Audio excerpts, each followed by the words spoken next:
नमस्कार, स्वागत है आपका हमारी खास पेशकश कल की स्ट्रेटजी में। मैं हूं विवेक मित्तल। दोस्तों, अगर आज का मार्केट देखें तो एक शानदार नोट पर ही शुरू हुआ और एक शानदार नोट पर ही बंद हुआ। शानदार नोट मार्केट को ऑलरेडी मिल चुका था फ्राइडे को ही, जो कि आरबीआई का बूस्टर मिला। लेकिन वीकेंड्स में कुछ और खबरें भी आई जिससे कि मार्केट का सेंटीमेंट और सुधरता हुआ दिखाई दिया।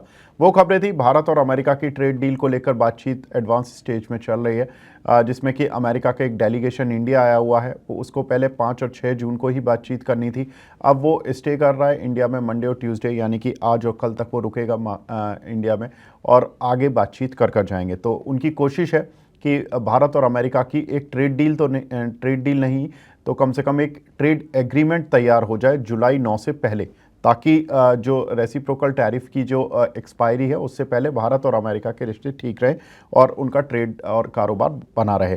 साथ ही अगर हम देखें तो इस हफ्ते आईएमडी की भी एक रिपोर्ट आई है कि इस हफ्ते काफ़ी शानदार मानसून रहने वाला है, मानसून रफ्तार पकड़ने वाला है, जिसकी वजह से मार्केट में एक सेंटीमेंट और सुधरता हुआ दिखाई दिया। अगर हम देखें तो इंडेक्स लेवल पर सेंसेक्स निफ्टी में ठीक ठाक तेजी थी, लेकिन mid cap small cap index 1% से ज़्यादा ऊपर बढ़कर बंद हुए।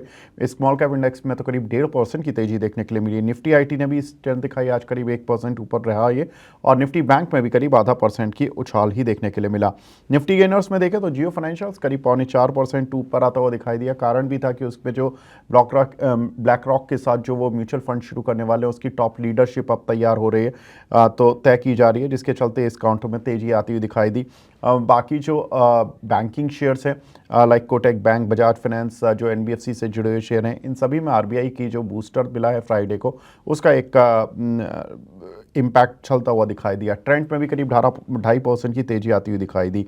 निफ्टी लूजर्स में देखें तो इटर्नल, जो कि लास्ट वीक का काफ़ी अच्छी स्ट्रेंथ दिखा रहा था, पूरे वीक में करीब 10% चला था, इस वीक की शुरुआत थोड़ी हल्की हुई है, करीब 2% नीचे आता हुआ दिखाई दिया। आईसीआईसीआई बैंक थोड़ी प्रॉफिट बुकिंग का शिकार होता हुआ दिखाई दिया, 0.25% गिरा। टाइटन और एम में भी करीब करीब 0.5 से 1% की गिरावट देखने के लिए मिली। वहीं मिड कैप गेनर्स में देखें तो जो मिड कैप श्रेणी के बैंक हैं उसमें बंधन बैंक, जो पिटा हुआ बैंक रहा, 170-72 रुपये की रेंज में को पार नहीं कर पा रहा था, फ्राइडे को 172 के ऊपर बंद हुआ और आज करीब 185-86 की लेवल के आसपास बंद हुआ है। काउंटर में करीब 7.5% का इजाफा देखने के लिए मिला। वहीं इरिडा में भी सेम स्टोरी, क्योंकि जितनी भी एनबीएफसी कंपनियां हैं उनमें इसी तरह का स्ट्रेंथ देखने के लिए मिला, करीब 5% की तेजी। हिंदुस्तान जिंक, ओएफएसएस, इन दोनों में भी करीब 4.5% की तेजी आती हुई दिखाई दी। मिड कैप लूजर्स में देखें तो अगेन डिफेंस शेयर थोड़ा सा, कोचिन शिपयार्ड जैसे शेयर थोड़ा सा प्रॉफिट बुकिंग के शिकार हुए। कल्याण ज्वेलर, अपोलो, एपीएल अपोलो और भारतीय हेक्सा में भी करीब 2% तक की गिरावट देखने के लिए मिली।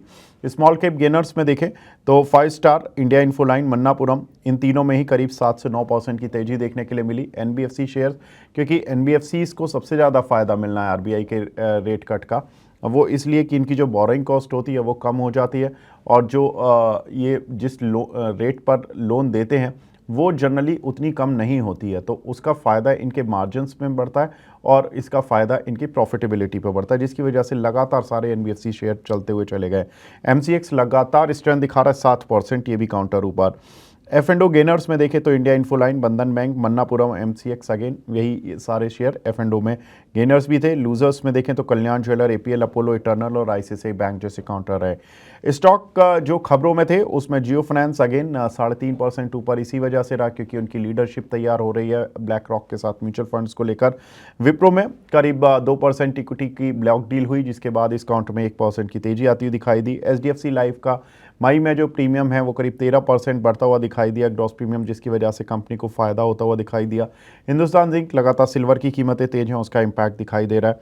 साथ ही अगर देखें तो नए शेयर जो 52 वीक हाई लगा रहे हैं उसमें एमसीएक्स सब टॉप लिस्ट पर आ गया, करीब 7.5% आज तेज भी था और 52 वीक नए हाई लगाता हुआ दिखाई दिया।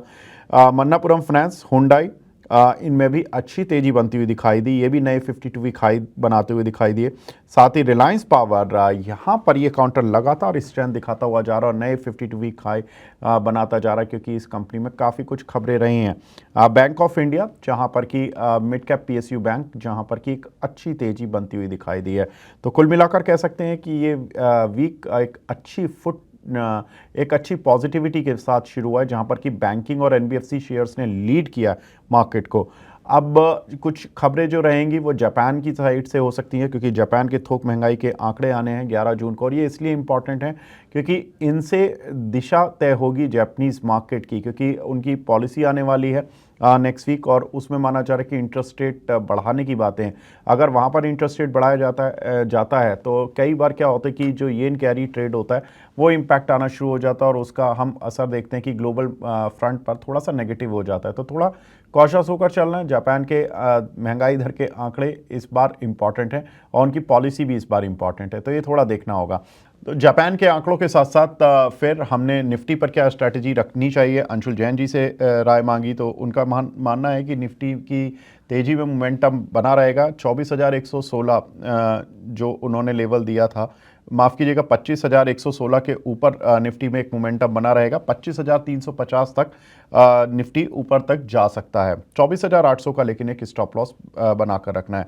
बैंक निफ्टी में भी उनको लगता है कि तेज़ी जारी रहेगी, और 57,500 का जो उनका बड़ा टारगेट है अभी तक वो ओपन है, और 55,980 का एक बड़ा सपोर्ट वो भी ओपन है।